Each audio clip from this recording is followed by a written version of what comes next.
Tolee kam jirtu kabajamtoota hordoftoota Oromiyaa Education TV har'a kan nuti wajjin ilaallu unit 2 Geography kutaa 11ffaati jechuudha. Innis Climate Classification and the Region of our world kan jedhu kan wajjin ilaallu ta'a jechuudha. Learning outcome as jalatti jiru warreen armaan gadiiti jechuudha. Erga barannee xumurree warreen armaan gadii kana unity kana akka xumurreen beekuu qabna jechuudha. Akka beeknes immoo of madaalaa deemuutu nurra jira jechuudha. Tokkoffaa irratti egaa wanta nuti akka nuti beennu yookiin erga dubbisnee xumurree akka beennu kan nuyi ilaallu list the criteria commonly used to classify climate of an earth. Maal goona criteria earth climate yookiin qilleensa kana akkaataa nutti qoqqoodnu criteria isaa maal irratti hundaa'eeti kan inni qoqqoodamu wanta jedhamu beekuutu sinirra jira jechuudha. Lammaffaa irratti classify climate of an earth based on Köppen classification method.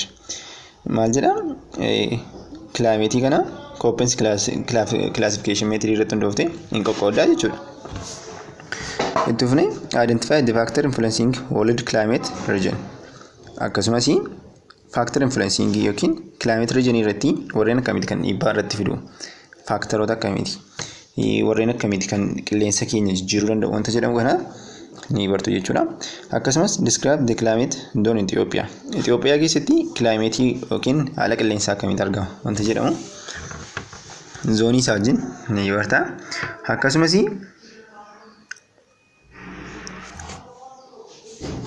compare and contrast the local and the Köppen method of climate classification. Akkasumas compare contrast wal bira qabu akkasumas wal dorgomsiisu maaliin immoo waliif faallaa ta'an kan jedhu ni himta jechuudha. Kanis Köppen law method irratti hundoofteeti kan himtu. Xumura irratti immoo kan itti beekuu qabdu locate world climate region on the map. Maappii irratti climate regioniin iddoo akkas akkasiitti argama. Akka addunyaatti jechuudha. Bakka akkas akkasiitti argama jettee ni himtaa jechuudha. Asirra main content jira. Chapterii kana amma dandeenyetti chapterii partii 5tti xumuruu ni yaalla. Ta'uu baannaan immoo partii 6 goona jechuudha. Kanaaf main content 5 qaba jalaati. Tokkoffaan criteria for climate classification. Criteria haala qilleensaa qoqqooduudhaaf nu fayyadan yookiin nu barbaachisan maal fa'aa akka isaan ta'anidha. 2.2 irratti immoo Köppen climate classification. Köppen climate classification maaludha? Meetodiidha kuni meetodii ittiin qilleensa kana haala qilleensaa kana qoqqoodnudha. Sadaffaa irratti world climate region. World climate region immoo maalidha? Afuraffaa irratti factor influencing the world climate region. Factor influencing climate region kana kan influence godhan. Shanaffaa fi isa xumuraa irratti local indigenous climate classification of Ethiopia. Locally akka keessatti local gaafa jennu akka keessaatti jechuudha. Itoophiyaa keessa climate region warreen akkamii jira qoqqoodaminsa isaanii immoo maal fakkaata kan jedhu ni barta jechuudha. Introduction irraa gaafa jalqabnu maal jedha? This section will guide you about the climatic classification method and the global climatic area. Section kuni maal si barsiisa? Akkaataa ittiin climate classification qoqqoodnuu fi akkasumas global climatic area maal akka inni ta'e si barsiisa jechuudha. The unit also include approach climate region classification criteria and the elements that influence the global climate region. Akkasumas maal of keessaa qaba? Approach akkasumas qoqqoodaminsa classification criteria isaa irratti hundaa'e akkasumas elementoota global climate region kana influence godhan yookaan dhiibbaa irraan ga'anii of keessatti ni qabata jechuudha. As a result, you should make an effort to understand the offered content both independently and jointly. Kanaaf egaa akka waliigalaatti maal understandii godha yookiin maal hubatta contentii of danda'anii jiranii akkasumas contentii chapterii kana keessa galanii sirriitti ni hubata jechuudha. Climate is a manifested and abstraction that contain data on all aspects of the global environment. Climate kan nuti jennu kan manifestive ta'u yookiin kan ittiin argamu akkasumas abstractionii yookiin agarsiistuu daataa contain daataa kan of keessaa qabu kunis environment kana irratti wanta akkamiitu ta'a jennee aspektii kan nuti goonu yookiin wanta nuti eenyu kan raawwatudha jechuudha. Climate jechuun qilleensa afaan Oromootiin inni kunis egaa qilleensi kun agarsiiftuu qaba manifestii qaba akkasumas abstractionii qaba. Kun immoo global environment irratti akkamitti mul'ata kan jedhutu of keessaa qaba jechuudha. The climate in two or more location on our planet may not be the same. Climate in location yookiin climate location kan planet keenya irratti argamu bakka garagaraatti tokko miti jechuudha. Climate vary with narrow range throughout a limited area of the planet, yet there is some uniformly in the pattern of climate element within the climate zone. Maalum jechaadha climate kuni yookiin qilleensi kuni kan inni ittiin vary godhu yookiin kan inni ittiin garagara ta'u maarratti hundaa'iti limited area of our planet irratti hundaa'iti. Kallattii North Pole, South Pole, East West kana irratti hundaa'iti jechuudha kan inni garagarummaa qabaatu. Bakka tokko tokkotti immoo uniformii ta'uu danda'a. Kunis bakka kamitti climate zone tokko keessa warreen jiraniif maal ta'uu danda'a? Desemii ta'uu danda'a jechuudha. Understanding this climate require climate classification to recognize, clarify and simplify climatic similarity and varies between geographic regions. Kanaaf egaa irzii climate kan understandii gochuudhaafi climate classification barbaachisaadha. Kunis maal barbaachisa? Recognize gochuudhaaf, clarify gochuudhaaf, ifa taasisuudhaaf, akkanatti irratti xiyyeeffannoo qabaannu gochuudhaaf akkasumas haala salphaadhaan akka inni hubatamu garagarummaan isaa wal fakkeenyi isaa akka inni hubatamu gochuudhaafi kuni climate classification kanaaf barbaachisaa jechuudha. Climate classification is useful for determining expected weather pattern of the certain region, comparing exceptional and regularly daily meteorological variable and indicating climate variability and change through the time. Maalum jechaadha climate classification maaliif barbaachisa?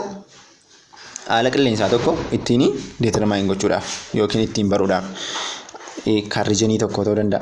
Akkasumas gara fuulduraatti fakkeenyaaf meteorologically guyyaa bor waan akkasiitu yookiin bor aduu baa'uudha, bor bokkaan roobaa, bor saatii akkasiitti bokkaan rooba jedhame kan meteorological nutti himu suni climate classification kana irratti hundaa'eeti jechuudha. Warreen kana irratti hundaa'eeti. Kanaaf climate classification warreen akkasiitiif fayyada jechuudha. Akkasumas bakka tokko tokkotti yoo climate kun variability qabaate yookiin garagarummaan qabaate bakka akkasiitti garagarummaa akkasii qaba. Qilleensi naannoo kana fakkaata jedhanii himuudhaaf climate classification barbaachisaadha jechuudha. Different environmental elements and the criteria are used in the classification of schemes. Different environmental elements fi criteria maaliif fayyada? Classification scheme dhaaf fayyada jechuudha. Many climate factors have only been collected for verified period and are not available for significant portion of the globe. Climate kun egaa faaktaroota garaagaraa qaba. Kunis maal irratti hundaa'eeti? Wantoota xiqqoo irratti hundaa'eeti jechuudha kan inni walitti collected ta'e. Verified period isaan irratti hundaa'e akkasumas gaafa period kana irratti hundaa'amu yookiin yeroo irratti gaafa hundaa'amu bakka tokko tokkotti maal miti gloobii kana irratti hundumtiyyuu available miti yookiin kan argaman miti jechuudha. Gloobii irratti kan argaman jiru kan hin argamne jiru jechuudha. Gloobii jechuu beektu mayyaadha. Gloobii jechuun haala kanaa kan jiru kaartaa addunyaa hundumaa kan of keessaa qabu jechuudha. Ardiilee torban kan of keessaa qabu maal jennee waamna? Gloobii jennee waamna jechuudha. Data on soil, vegetation, temperature and precipitation is widely available and has been collected over long periods. Data warreen akka soilii, vegetation, temperature fi perception isaan maalidha? Availabilidha. Kana jechuun irra caalaatti warreen argamanidha jechuudha. Warreen kana argachuudhaaf baay'ee salphaadha jechuudha. has been collected over long time. Maanni yeroo dheeraadhaa fi kan walitti qabamanidha jechuudha. Most classification schemes such as Koppen and trewarthans are intended for global or continental scale use and they identify climatic zone based on the criteria. Classification scheme jennee kan tuqamnu warreen kana lama tooftaadha warreen kun scheme kan jennu meetodiidha jechuudha. Akkaataa nuti itti kilaameetii kana classify goonu meetodii lama qabna. Koppensii fi trewarthans kan jedhaman kana qabna jechuudha. Warreen kun egaa maal irratti hundaa'u? Kilaameetii zoonii sana irratti hundaa'u jechuudha. Gaafa meetodii sanatti fayyadamanii identify godhan jechuudha. 2.1 irra geenyeerra. 2.1 immoo maal jedha? Criteria for climatic classification. Criteria akkamiiti kani climateii kana classify gochuudhaaf nu fayyadu kan jedhu itti fufnee wajjin ilaallu. At the end of this section you will be able to sectionii kana akka xumurteeni warreen ati beekuu qabdu tokkoffaa irratti identify the criteria used to classify the climate in different classification schemes. Meetodii jechuu dandeessu kana maaluun jechaara criteria climateii tokkottiin classify goonu yookiin qoqqoonnu classification scheme yookiin classification meetodii garaagaraa keessatti maal akka isaan ta'an ni himtaa jechaa jira. Differentiate between the criteria used to classify climate in different classification scheme. Criteria garaagarummaa fakkeenyaaf classification scheme yookiin classification meetodii lamatu jira jenna. Garaagarummaa isaanii ni himtaa jechuu barbaadeeti. Keywordin asirra jirtu classification climate classification fi criteria isheen jettu kuni maalidha isheen? Key point ila jechuudha isheen. Warreen kun egaa warreen armaan gadii kuni brainstorming question ila yookiin activity dha. Wajjin dubbisnu. Note the following question and try to think independently and share them with your classmate in the group 5 jechaara. Tokkoffaa irratti how do you understand climate from your course in grade 9 and 10? Kutaa 9ffaa fi kutaa 10ffaa keessatti waa'ee climate akkamittiin understand goote yookiin akkamittiin hubattee dabarte. Lammaffaa irratti what exactly do you mean when you say climate classification criteria? Maal jechuudha? Climate classification criteria jechuun maal jechuudha jedhee si gaafata. Itti fufee how did the ancient Greeks categorize the world climates? Haala kamiin yookiin Girikoonni haala kamiin kan isaanii climate classification geggeessanii? Itti fufee how do you distinguish between genetic and empirical classification method? Genetic fi empirical classification method haala kamiin wal biraa qabda? Isa kamtu caala? Maaliif immoo caale? Wanta jedhamu kanadha jechuudha. Warreen kana isinii barnoota isa darbeeratti hundooftanii deebistu jechuudha. There are criteria used for different type of climate classification, including ancient Greek, genetic, and empirical, including Koppens and trewarthans. Maalum jechaara criteria ni type classification garaagaraatiif fayyadu. Ancient Greek keessa genetic fi empirical jedhamee bakka lamatti qooda. Empirical immoo Koppens fi trewarthans keessaa qaba. The ancient Greek divided the earth into latitudinal zone based on the air perception of habitability in particular zones such as frigid zone, temperate zone, torrid zone. Maalum jechaara ancient Greek kun egaa erzii kana latitude isaa irratti hundaa'anii qoqqoodaa turan. Kanas particular areaatti jechuudha. Wanti isaan irratti hundaa'an kun immoo maal irrattidha? Perception isaanii irratti hundaa'an. Habitii yookiin bakka jireenyaa isaan qaban irratti hundaa'aniiti jechuudha. Tokkoffaa irratti kan isaan itti qoqqoodanii frigid zoonii, temperate zoonii fi torrid zooniidha. Bakka sadiitti qoodanii jechuudha. They did so by considering temperature and the distribution of sunlight around the days. Isaanii irra caalaatti kan isaan considerii godhan yookiin kan isaan ilaalcha keessa galchanii kana qooduu danda'ani tempereechariidhaa fi haala faca'insa sunlight yeroo sanachi jiruuti jechuudha. The planet polar region including the Arctic and the Antarctic circle are represented by the frigid zone. Planet polariin regioniin kan Arcticii fi Antarcticii keessatti argamu sarkilii kana keessatti kan argamu warreen kana keessatti kan argamu maaliin kan inni representii ta'u yookiin kan inni ifamu frigid zooniidhaan ifama jechuudha. Which has extremely frigid temperature. Iddoon kun gaa temperature baay'ee qorraa ta'e kan inni qabudha. The temperate zone which lies between the torrid and the frigid zone. Temperate zone kan nuti jennu immoo warreen kana lamaan gidduutti kan argamudha. Frigidii fi torridii gidduutti kan argamudha. Is thought to offer the best climate and habitats.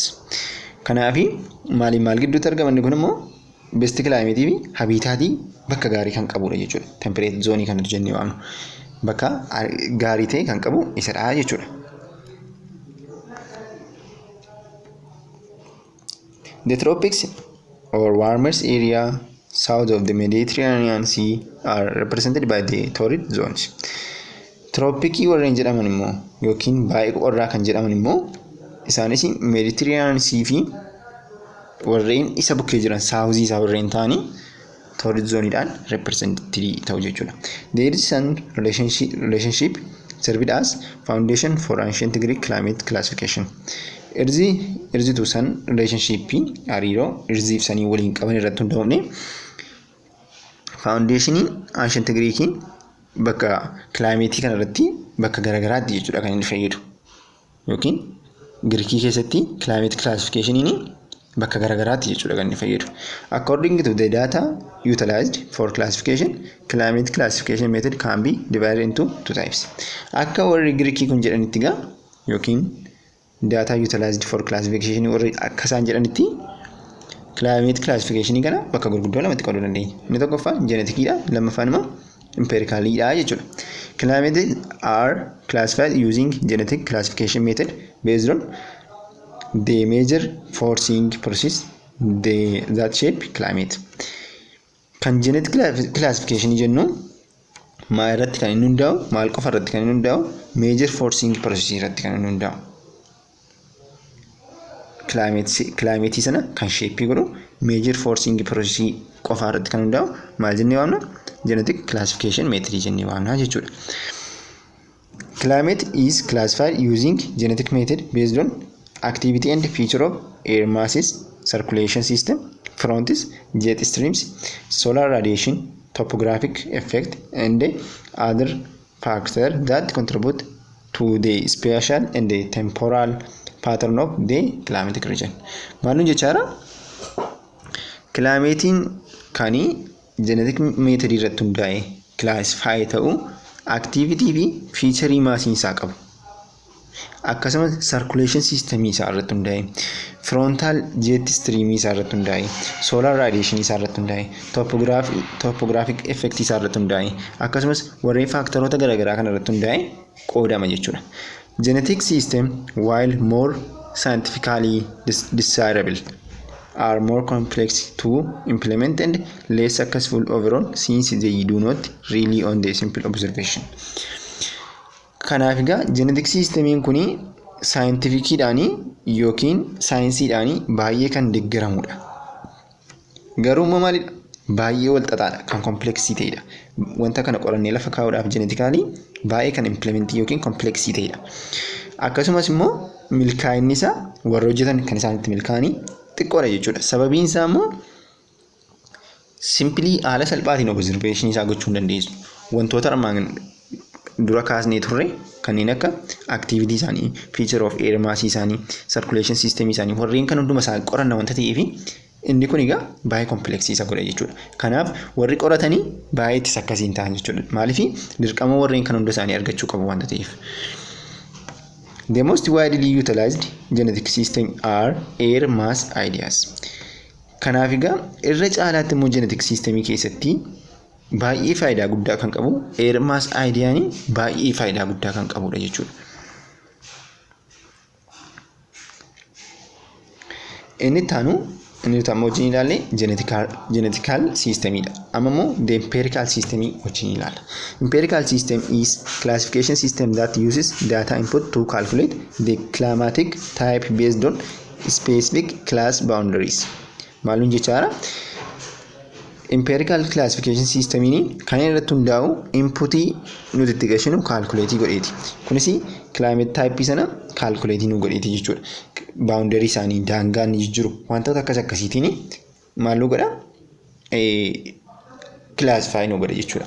Climate naannoo sana yookiin climate region tokko keessatti argamu maal isaan irratti hundaa'e data nuti itti input itti goonu kan nuti itti galchinu irratti hundaa'e climate type sana nutti himaa jechuudha. Koppen and the trewartha system, for example, have the advantage being simply to deploy in region with high quality and abundant climate. Koppen fi trewartha system warreen kun example kan maaliti empirical system jechuudha yookiin empirical classification system. Example isaanii kana keessatti gaa advantage guddaa qabu. Maaliif haala salphaatiin kanii genetically caala bifa salphaatiin kan dhiyeessuudha waan ta'eef. Simply to deploy in region with high quality and abundant climate data. Abundant climate data yookiin kan uumamaan jiru sana fudhannee kana booddee quality kan qabu region tokko keessatti isa keessaa fudhannee input itti goona isa booddee nu baasaa jechuudha. They also make certain that two places with similar climate characteristics for a variable in the question are grouped. Yoo gaaffii keenya group digoonee geessine fakkeenyaaf gaaffii keenya wanta gaafannu sana group diyennan goona ta'e bakka fakkeenyaaf bakka tokko bakka kuni bakka garagaraati yennan ta'e bakka garagaraa kana qilleensa isaa haaluma tokkoon baruu barbaade yennan ta'e yookiin classification climate isaa haaluma tokkoon baruu barbaade yennan ta'e maal gochuu danda'a bakkuma tokkotti itti galchuu danda'a jechuudha. Sana booddee yoo wal fakkaataa qabaate wal fakkaataadha. Wal fakkaataan qabu ta'inaan immoo wal fakkaataa miti jedhee lafa nuu kaa'aa jechuudha. The classical period of climate analysis began in 1970 with the mathematics and the distribution of natural vegetation based on botanist Vladimir Koppen's climate classification system. Classification period kan jalqabe yookiin qilleensa kana classify kan jalqabe xiinxaluu kan jalqabe yookiin kan inni jalqabe bara 1970 keessa. Kunis immoo maatimaatikshaanii fi natural vegetation kan ta'e botaanistii Vladimir Koppen jedhamuun jechuudha. Kan inni ittiin jalqabe yookiin kan qilleensi kun classify ittiin ta'uu jalqabe jechuudha. For world climate classification, the Koppen's method typically include yearly and monthly temperature, precipitation, as well as seasonality of those variability. Maalun jechaa jira? Koppen's method kan inni of keessatti qabatu kan waggaa of keessatti qabata kan ji'aas of keessatti qabata. Kunis temperature isaanii fi perception isaanii of keessatti qabata jechuudha. Rooba kan waggaa kan ji'a of keessatti qabata akkasumas immoo temperature kan waggaa temperature kan ji'aas of keessatti qabata jechuudha. Akkasumas seasonality of keessatti qabata seasonii of keessatti qabata. Winds, temperature, extreme precipitation intensity, sunshine quantity, cloud cover and the net radiation are not considered in Koppen climate classification system. Warreen akka windy, temperature extremes, precipitation intensity, sunshine quantity, cloud cover, net radiation warreen kun hundumti isaanii Koppen keessatti warreen classify ta'an miti yookiin warreen hammataman miti. Trewartha classification incorporates the fundamental both empirical and genetical classification schemes. Trewartha's classification immoo warreen kana lamaan kan inni walitti fide empirical fi genetic classification scheme walitti fide jechuudha. The classification structure is based on the most important and basic weather parameters such as temperature and precipitation. Kun immoo kan irratti hundaa'u Trewarthaan jechuudha. Yookiin baay'ee barbaachisaa kan ta'e siistama kana keessatti structure isaati jechuudha. Yookiin weezerii naannoon sun qabu haala qilleensa naannoon sun qabu Kana jechuun temperature inni qabu gubaadha moo giddu galeessa moo baay'ee qorra kan jedhu akkasumas precipitation isaati. Bokkaa baay'ee ni argata, bokkaa baay'ee ni argatu. Warreen kana irratti hundaa'etu trewarthaan classify godha jechuudha. The impact of water surface on a region climate are also taken into account. Akkasumas water surface ni region sana keessatti argamtu keessatti hammatamti jechuudha. Kana fakkaata ture. Paartii itti aanuun immoo kan nuti wajjin ilaallu Köppen climate classification kan jedhu wajjin ilaalla jechuudha. Waan wajjin turtaniif galatooma. Chaanaalii kanaaf haaraa hin ta'in subscribe gochuutiin nu jajjabeessaa isiniin jenna. Yoo immoo haaraa miti maatiidha hin ta'in immoo sheerii akkasumas laayikii gochuutiin hiriyoota keessan bukkeedhaan gahaa isiniin jenna. Thank you.